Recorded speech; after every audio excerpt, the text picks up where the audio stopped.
students, how are you this morning? I hope all of you are fine ya. Teacher berharap semua anak-anak teacher hari ini dalam keadaan sehat ya. Oke. Alright students, today we will continue our thematic lesson ya. Kita mau lanjutkan kembali pembelajaran tematik kita. Walaupun kita belajar daring, teacher berharap anak-anak teacher semua semangat ya. Oke, alright students, before we start our thematic lesson today, let's pray together. Let's pray. Thank you, Lord Jesus, for your blessing, your kindness, your love in our life. Now we want to start our thematic lesson. Please bless us, bless my students, so that they can understand about this thematic lesson. In the name of Jesus Christ, we pray to you. Amen. Oke, alright students, hari ini kita mau belajar tentang jenis-jenis timbangan ya. Kita mau melanjutkan kembali pembelajaran kita kemarin ya. Hari ini kita mau belajar tentang jenis-jenis timbangan. Coba anak-anak teacher silahkan dibuka buku tematiknya halaman 17. Oke, page 17. Nah, di sini ada jenis-jenis timbangan. Coba kamu perhatikan ya. Yang pertama itu adalah timbangan, ada timbangan dapur. Oke, timbangan dapur itu biasanya digunakan oleh pedagang ya, dan digunakan untuk menimbang benda-benda yang ringan, tidak yang berat-berat ya. Misalnya menimbang gula, menimbang tepung, menimbang telur, seperti itu ya. Ada juga timbangan duduk ya. Timbangan duduk ini juga biasanya digunakan pedagang. Semua timbangan yang ada di sini, timbangan dapur, timbangan duduk, dan timbangan digital ini semua digunakan untuk menimbang benda-benda yang tidak terlalu berat biasanya ya. Jadi biasanya timbangan yang digunakan oleh para pedagang adalah timbangan dapur, timbangan duduk, dan timbangan digital. Oke, anak-anak teacher bisa ya. Nah, selain timbangan ini ada juga jenis timbangan yang lain. Coba perhatikan halaman 18. Nah, di sini ada timbangan untuk mengukur berat badan, yaitu untuk mengukur berat badan kita ya.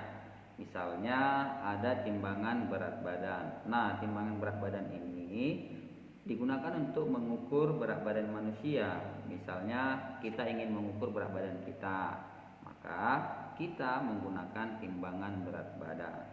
Atau juga bisa kita gunakan timbangan berat badan digital. Nah, kalau digital ini dia nanti akan langsung muncul angkanya. Jadi kita tinggal melihat angkanya saja ya. Angka berapa yang muncul pada layar timbangan itu berarti itu adalah berat badan kita. Gampang kan? Ya, kemudian ada juga timbangan bayi. Nah, timbangan bayi ini biasanya digunakan untuk menimbang bayi saja, tidak orang dewasa ya, anak-anak teacher. Kalau seperti kita, kalau seperti anak-anak teacher, tidak ditimbangan bayi lagi ya, tapi ditimbangan berat badan ataupun timbangan digital. Oke, bisa ya anak-anak teacher. Nah, sekarang kita akan lanjutkan pelajarannya. Kita mau belajar tentang tata tertib di kelas. Nah, sekolah kita punya tata tertib ya, kelas kita punya tata tertib, punya aturan. Tata tertib itu dibuat supaya kelas itu menjadi teratur, supaya kelas itu menjadi tenang, damai, seperti itu ya anak-anak teacher. Nah, apa saja contoh tata tertib yang ada di kelas kita? Ayo, coba sebutkan. Ya, yang pertama, ya, tidak boleh membuat gaduh ya, tidak boleh membuat keributan ketika belajar. Oke, kemudian apa? Ya, jika ingin bertanya, angkat tangan terlebih dahulu. Oke, kemudian apa? Harus berbicara dengan sopan. Oke, kemudian ketika ingin keluar kelas harus meminta izin. Oke, ya kan? Itu adalah beberapa contoh aturan yang ada di kelas. Beberapa contoh tata tertib yang ada di kelas ya. Untuk lebih jelasnya, coba kita buka halaman 21 anak-anak teacher. Sudah? Nah, di sini ada contoh tata tertib waktu belajar di kelas. Yang pertama, coba perhatikan gambarnya.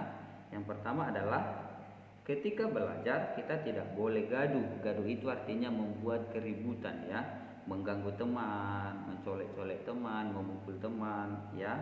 Kemudian yang kedua adalah jika guru bertanya harus kita jawab dengan sopan ya. Kemudian yang ketiga, jangan berbicara sebelum diminta ya. Kita tidak boleh asal berbicara. Tapi kita harus berbicara, kita boleh berbicara ketika sudah ditunjuk. Misalnya, kamu silakan dijawab, ya baru kita jawab, gitu ya, anak-anak teacher. Kemudian yang terakhir adalah ketika guru membagikan buku tugas, tunggu nama kita sampai dipanggil. Ya, ketika misalnya teacher bagikan buku karakter atau buku tematik, maka kamu tunggu nama kamu sampai dipanggil baru maju ke depan. Oke, bisa ya anak-anak teacher. Ini adalah contoh-contoh aturan yang ada di kelas. Untuk tugasnya, anak-anak teacher silakan kerjakan halaman 19 number 2 ya, page 19 number 2 and page 23 number 2 and number 3 ya. Halaman 19 nomor 2 dan halaman 23 nomor 2 dan nomor 3 ya. Nanti kalau sudah selesai, anak-anak teacher boleh langsung kirimkan ke teacher ya. Okay, now we want to close our lesson. So everybody, let's put your hands, close your eyes, let's pray.